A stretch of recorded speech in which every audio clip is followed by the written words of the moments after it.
I've talked a lot about the downfall of Bethesda on this channel, and there's one game that people have kept telling me to check out, and that's been Tainted Grail: The Fall of Avalon. I've seen comments, people saying these guys are doing what Bethesda has forgotten how to do, how to make a great Scrolls-like or Bethesda-like, the type of first-person RPG with an exploration system that feels really rewarding and that you guys actually seem to like. So, color me surprised when the developers reached out to sponsor a video. It wasn't difficult to put 2 and 2 together, and you guys know how the channel operates. Honesty and disclosure come first. So look, I played the game, I liked it, and I told them, alright, let's do it. So a shout out to the developers Questline and the publisher Awaken Realms for sponsoring this video. And again, disclosure, these guys know how important it is for me to be honest in my reviews, so the only requirement I have is to talk about the features of the game. Everything else is 100% my opinion, and I guess I already spoiled it for you. I think Tainted Grail is really damn good. Incredibly impressive that this is put together by a small team, especially if you compare it to Bethesda, and I'm incredibly excited at the potential of what this game will be when it's done, because it is in early access, currently in patch 0.7, which means it's gotten its second big content update. The second act of the game is now there, and it's missing Act 3 coming up for its full launch. So hi, I'm Mug. If you're new here, welcome, and if you're not new here, welcome back. Let's talk about a different type of Scrolls-like. Now, Tainted Grail: The Fall of Avalon takes place in a world of Arthurian legend, which I wasn't expecting to be as cool as it is. Let me just say that up front. You start the game out in a prison cell, answering some different questions that will determine your stats. I wonder if this seems familiar to any of you at this point. And from there, you're set out on the world of Avalon. And so far, you're going to be able to explore 2 regions, which are the Horns of the South and the Kunat. Kunat, I think it's Kunat. And the story and the world here are some of my favorite parts. There is basically a cataclysmic event. This has to do with the weirdness with a Y. Think of it as an ever-enveloping fog that's taking over everything, and there's a big critical mission to gather the Menhirs and stop this from happening, but there's a lot of intrigue and stuff regarding Arthur himself and stuff that went down. There are Knights of the Round Table in this game, and more importantly, there's a lot of weird, crazy creatures and designs that I really enjoy. During the prologue, you'll be introduced to all of the basic mechanics of the game, so you'll be explained combat, you'll be explained the dodging system that does have iframes, you'll be explained how to block and parry, and you'll also gain access to your slow time skill, where by pressing the middle mouse button at any moment, you can slow down time in combat, and you refuel the slowing down time potion by taking down enemies. I'll be honest, I didn't use this that much. After you're introduced to melee, to range, to magic, and to the basics of leveling up in the skill system, which we'll talk about more later on, you are set out on the open world. The structure for Tainted Grail is that both of the regions are smaller open world sections. You can probably cross the entirety of those sections maybe in 3 minutes or so, 3 or 4 minutes, which might sound a bit small, but also you move really fast in this game. But it's worth mentioning that these areas are also very dense. There's not a lot of big stretches of land with nothing in them. There's a lot of different waypoints, a lot of different areas of interest to explore,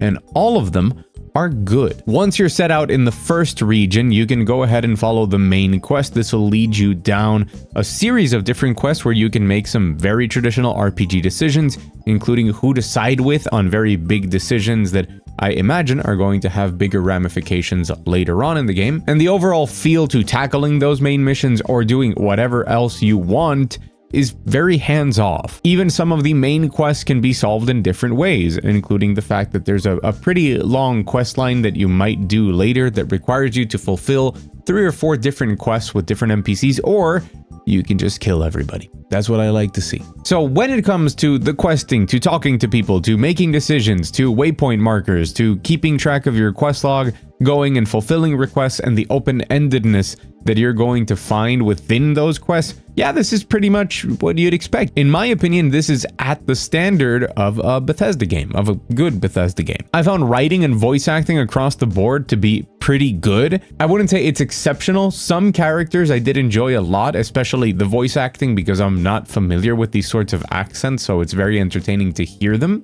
And I feel like the overall production quality is really high for what is an indie game. In that aspect, at least, I feel like it's very close to a Bethesda game in that it has some really good highs and it has some lows. I'm not getting near a goddamn boat unless I know where I'm going. Away from here, brother. Isn't that enough?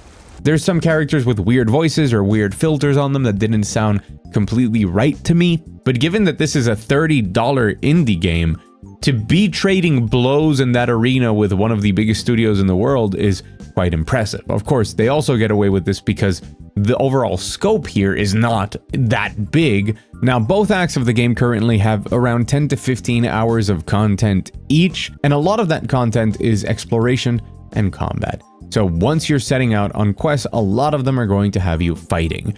And I think that the fighting system in this game, the overall combat, is really good, and it has some very interesting quirks to it. Now, the term that a lot of people have used to describe this is indie Skyrim, and I can see why. It definitely has that feel, but I also think that title does it a disservice because I also get a lot of vibes from other games here. There's a small part of this that reminds me of Dark Souls in some of its gameplay loop and like memorizing certain combat scenarios and patterns. And you can also feel that within the weight system. So the game's combat system focuses on 4 loadouts, hotkeyed to the 1, 2, 3, and 4 keys. And each of these is a pair of weapons that you can switch to at any moment. This is because you want to switch around what you're doing mid-fight, so collecting different gear with unique effects that is going to help you for one specific thing, like applying a status effect with one of your weapons and then switching to a different weapon is something that is encouraged. When it comes to melee weapons, you have a normal swing and a heavy swing. You can raise up your shield, you can use bows, you can use throwing daggers, and you can use magic. And you can have all of those things equipped to all of your different loadouts and switch between everything at the same time, which leads to a pretty fun combat experience that is also quite kinetic and has really nice effects and weight to it. The way that it keeps the basic combat loop working really well is dodging. At least on keyboard, you use the left alt key for a dodge that has iframes, kind of like Dark Souls, so you really want to dodge at the last minute. It becomes very reactive in a satisfying way to wait for an enemy's attack or to sneak your attack just before that and immediately dash away. And even when you're playing a ranged character, you'll find your opponents are rushing you, or you'll find a lot of enemies, including mini bosses, especially in Act 2, that throw out attacks that are long range. So you're always going to be dashing. That really helps in making the combat feel engaging instead of the usual trading blows and potions that you would do in, for example, Skyrim. These enemies have different moves that you can easily recognize because it's intended for you to learn them and dodge out of the way, and I really enjoy that. Another part of the combat system is the weight system. So this is where another Dark Souls comparison comes in. Your character can be light, medium, or heavy, and each of those comes with different penalties.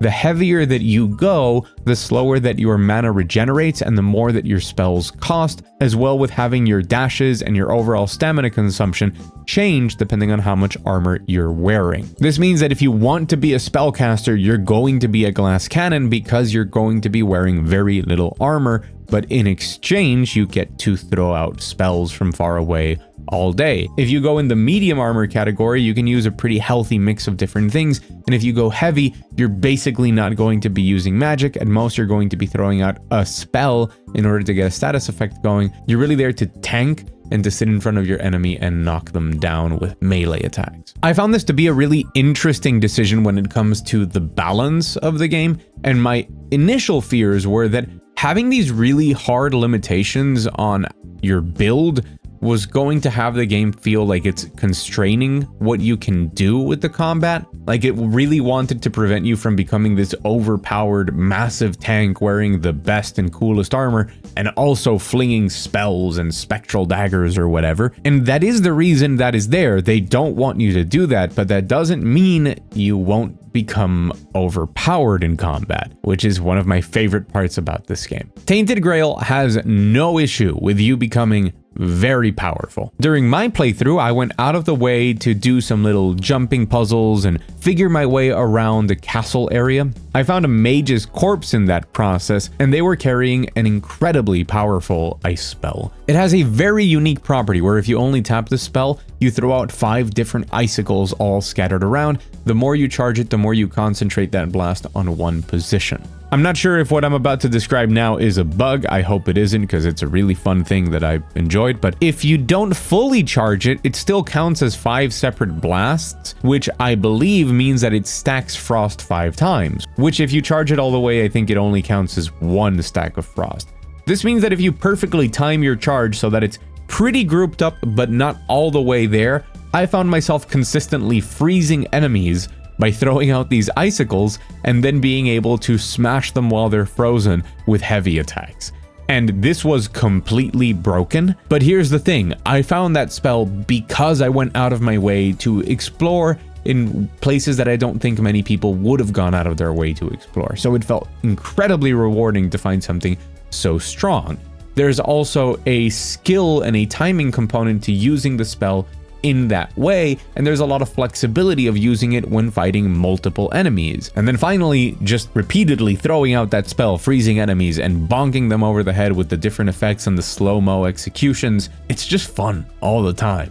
And in a day and age where games seem to always want you to experience the game on their terms, finding stuff that breaks things, finding really powerful loot, or going up to a really strong enemy that you probably shouldn't be able to take down and figuring out a way to do that and getting a loot that is very powerful in reward, I love that. I hope that doesn't change about this game moving forward, because having a reward structure like that means that when I'm running around the world, training my stats, Skyrim leveling system for specific stats, by the way, so I run everywhere, sliding, you've already seen in the footage, because that way I'm improving athletics and sneak and evasion at the same time. Gotta min-max the running. Anyways, whenever I'm running to different places and I see something in the distance, I'm curious. I wonder if there's a dungeon there. I wonder if there's some secret, because the first time that you go to an area that maybe in a different game, you'd be like, oh, I can't go there.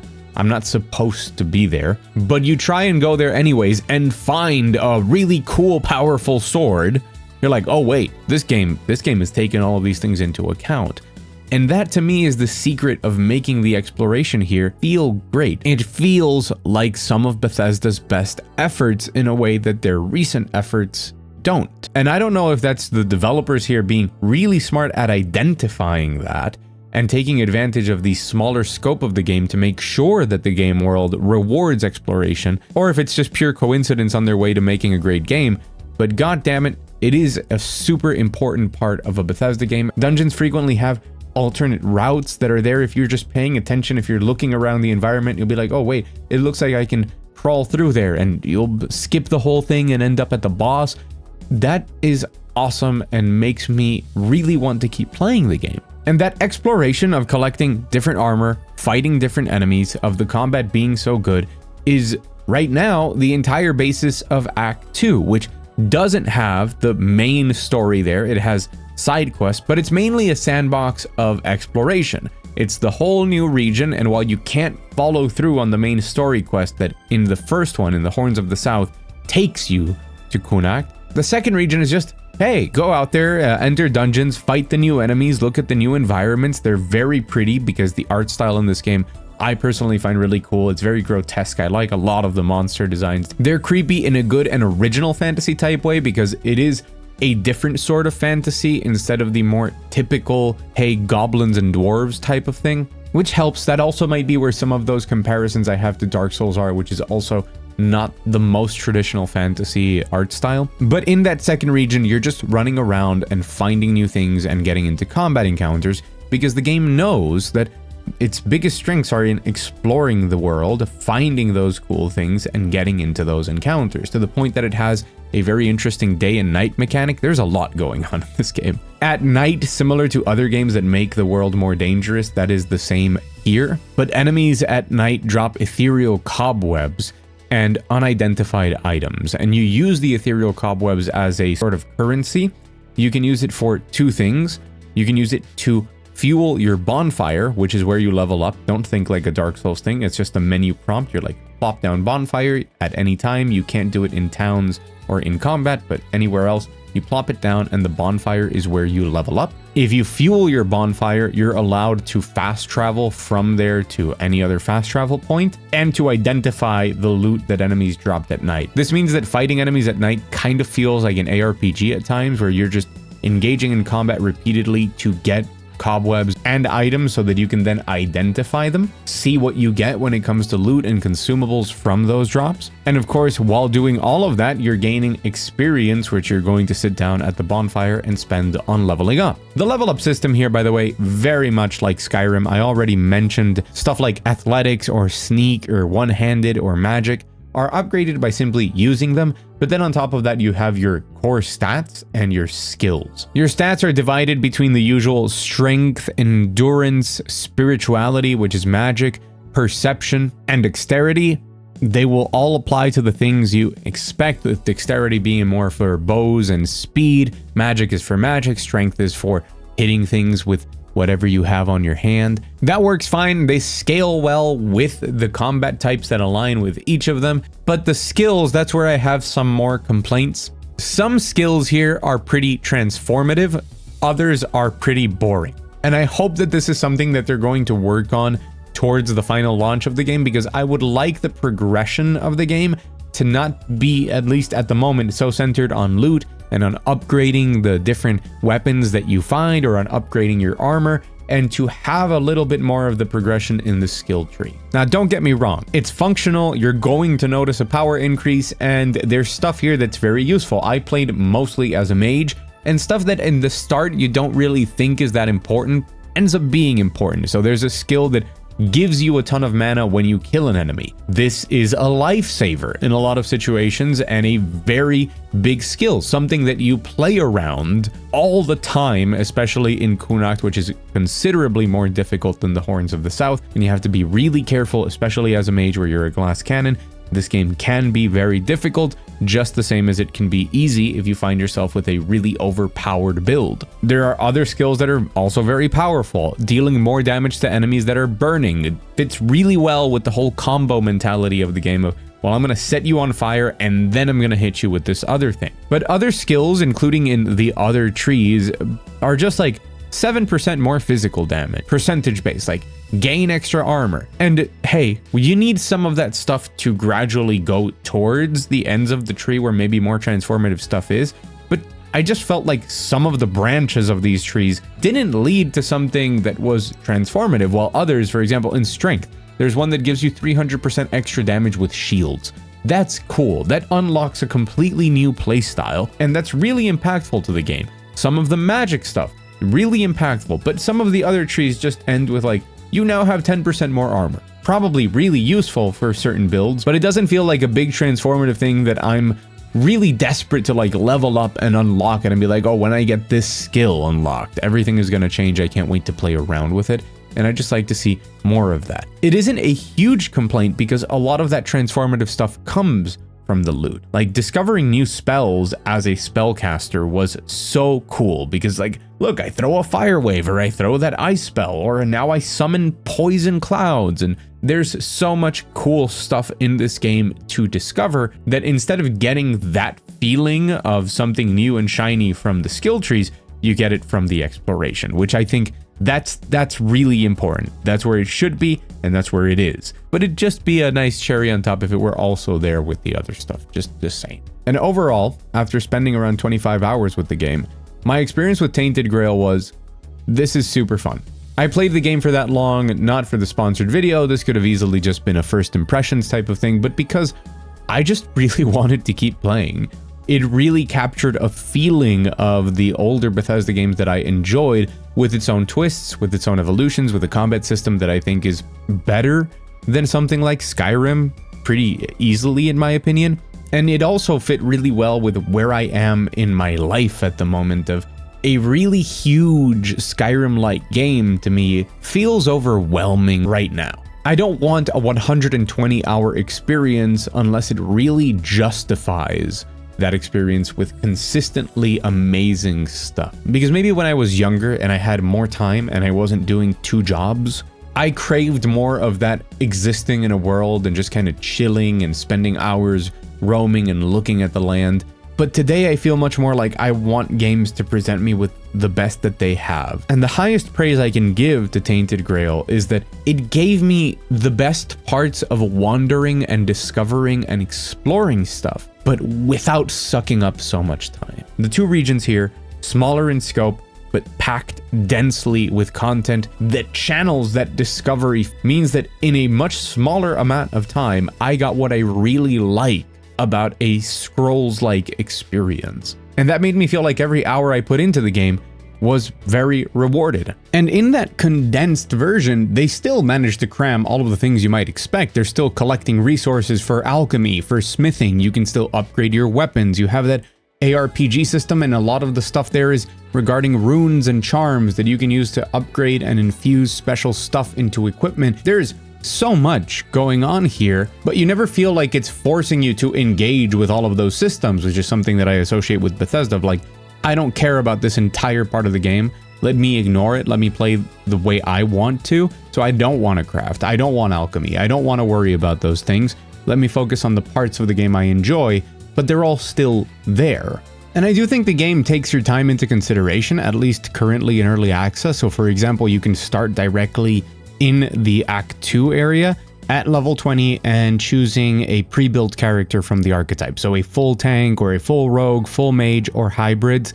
And that's really fun for you to experiment and try out different stuff directly in that new area. And I would actually like something similar to that to be applied directly to the final game so that we don't rely on mods to try out different builds and stuff.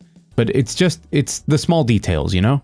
It is rough around the edges still because it is in early access. I found certain combat scenarios to be pretty much impossible. Things regarding design, maybe putting you in a very small room with 3 really strong enemies. There's bugs going on that I think need to be sanded off. Overall, less buggy than a Bethesda game. Sure, so sometimes at the top of stairs you need to jump to get on the next thing. That's something that's also happened in Bethesda games. But I didn't teleport out of the world at any point. Sure, some combat encounters are 3 enemies that I don't think should be placed in this tiny room that feels almost impossible, but at the same time, it's a game that allows you the freedom that you maybe have a build that just annihilates them. The devs also told me and wanted me to tell you that they're always gathering community feedback on their Discord and on the Steam page, and some of that feedback is going to be implemented in the future, including some bigger changes to mechanics, the systems in the game, as well as trying to patch out those bugs and glitches that you find. So keep that in mind, this isn't a demo, this is an in-development game, and they do want to implement changes. How that'll be later on, I don't know, but they're working towards it, and I'm excited to see it. I recommend you check out Tainted Grail: The Fall of Avalon. At the very least, I strongly recommend that you wishlist it and wait for what it is in 1.0. If you're a fan of Bethesda games, you really owe it to yourself to check this out because it gave me something that I just really enjoyed and have found missing from those games.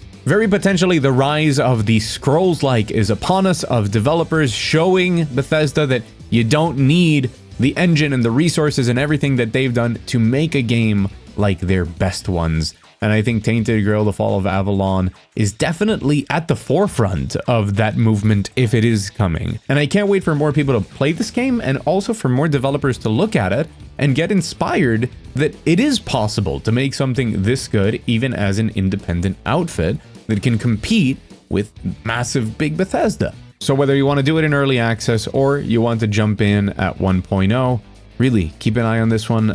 All of the feedback I've seen from the community, from Steam reviews, has been very positive. I think people are really rooting for this game because I think that when you play it, you notice that it's got that spark that has been missing from some of the other games trying to do this. A huge shout out to Questline and Awaken Realms for sponsoring this video. I also did it because I already knew I liked the game, so it was a no-brainer for me, but thank you for sponsoring. Thank you for watching this video, and thanks to my patrons up on the $1 patron wall for supporting everything I do on the channel. It's super full. I'm gonna have to redesign it soon. I am eternally grateful. And if you found yourself enjoying the video and you wanted more from me, remember to subscribe. You'll find yourself with new videos all of the time. I did that terribly. I'm sure that was a terrible accent. Please don't hate me. Just go out there, have some fun, okay? Bye.